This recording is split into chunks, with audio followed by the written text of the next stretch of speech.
Caterpillar crawling along. Let's talk to Reuters correspondent Ernie Scheider. Ernie, okay, we know that the outlook from Caterpillar is grim for 2012 and 2013. You're just off the earnings call. Fill us in.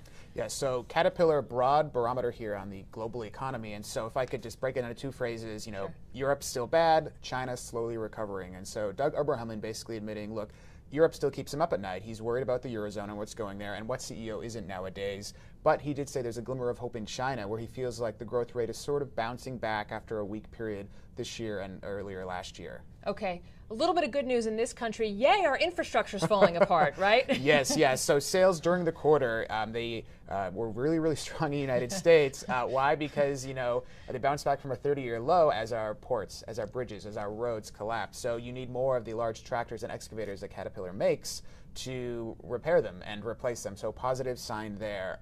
Caterpillar is still a little nervous about the mining sector. They actually make more money selling mining equipment than they do construction equipment, right. And they're nervous there.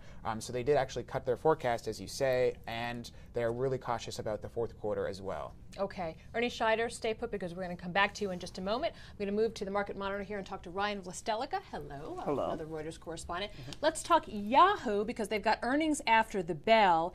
A highly rated StarMine analyst makes a bold revenue estimate saying that he forecasts revenue at 7.5% below the mean. Right. But Marissa Mayer expected to make some changes, moving back towards technology away from content. Right, fill us in. Well, Yahoo occupies an odd place in the tech sector right now. It was a major company in the 90s. Right now, it's fallen a bit out of grace, and people are looking to see whether it can stage some kind of comeback. The ace in the hole is Marissa Mayer, formerly of Google. This is her first quarter as the company's CEO. People are very interested to see what she's going to say, what direction she's going to be taking the company in. You outlined some of her proposals, bringing the company back to technology, away from content and other issues like that.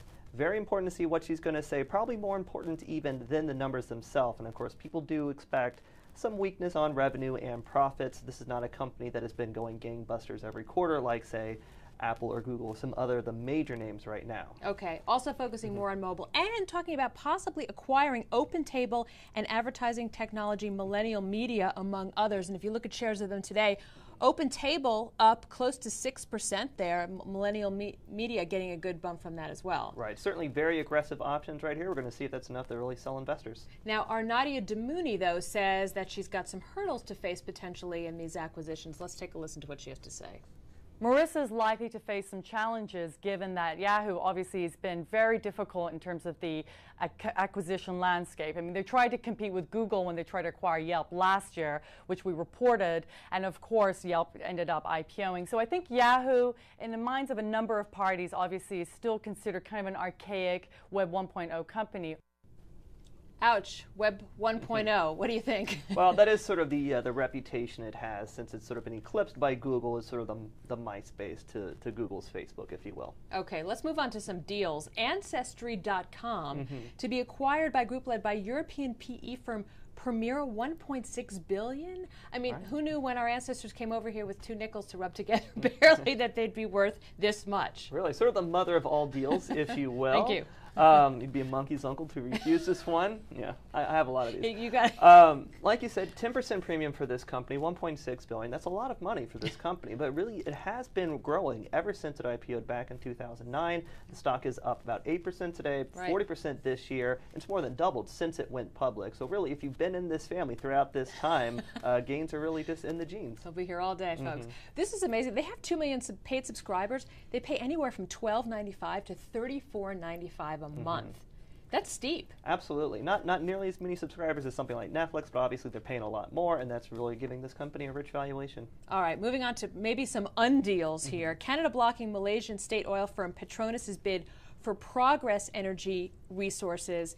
This could also hurt a much bigger deal in CNOOC's offer for oil producer Nexen, which Nexen's down 5.5%, Progress is down 3% today. Seems like perhaps this is snubbing their nose, Canada is, at China via Malaysia? Right. Is that the takeaway? That's possible. It's hard to really parse through what Canada's motives are here. Obviously, there's a lot of antitrust issues and all the stuff that comes into play. Certainly, it seems to indicate that they're skeptical of foreign investments for Canadian companies, especially Canadian energy companies, and that's a major industry up there. The United States imports a lot of our oil from Canada, so obviously this is something they're very sensitive about. They did reject this offer. It was about a $5 billion offer, and like you said, this calls into question other ones that are in the works, including CNOOC's $15 billion for Nexus, Right. which is obviously stakes are a lot higher there, just given the size of the deal.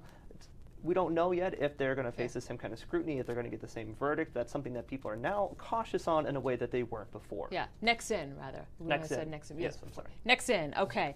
Ryan Valcelica, thank you so much. I'm going to move back to Ernie Scheider, and as I do, I'm going to remind you to check out the snaps at the bottom of the screen for more headlines of the day. Hello again, Ernie. Hey there. We're going to talk some more kind of China-Canada relations here in a story that you wrote today for Reuters. You're the best man to talk about potash.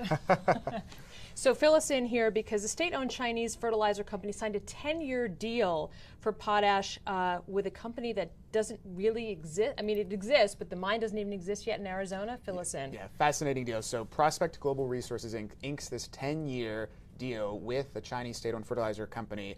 The deal is worth more than $2 billion, but as you say, Prospect doesn't even have a mine yet. What it does have, though, is about 40 years supply under the ground of potash, which is a crucial fertilizer that farmers have to employ. So why does China want this? Because as its population continues to grow, it has to feed them. So China constantly is searching the globe for supplies of potash and other fertilizers. China had been going to Canada as a steady supply for a while, but they're renegotiating their supply contract right now, and Canada's Canpotex, it's the arm that exports fertilizer there, wants a higher price. China wants a lower price. Right. You know, it's kind of basic, you know, economics right there. Yeah. So what has that done? That's forced China to basically look around the world, and they've gone south to Arizona, where they've inked this deal, and basically this will now allow Prospect to go to the bank and say, okay, hey, look, we've got a customer lined up, give us the money so we can actually start drilling and produce. And they hope to have stuff out by early 2015 or 2016. All right, and as a result, Prospect is up 20% today, the shares are. All right, before we go, just very quickly, Apple up 2% today, because tomorrow the big press conference where they'll likely unveil the iPad mini, among other Apple bells and whistles, maybe iTunes 11. Will you wait in line for a week outside the Apple store? I can't wait in line for anything. I'm sorry. All right. Ernie Scheider, thanks so much. Want to remind you that our new show, Tequity, airs this afternoon, and they will be talking about the challenges faced by Netflix ahead of that company's earnings this week. Check us out for more headlines on Twitter. That is @Reuters Insider, and our YouTube channel is Reuters.com/ReutersTV. I'm Lisa Bernhard. This is Reuters.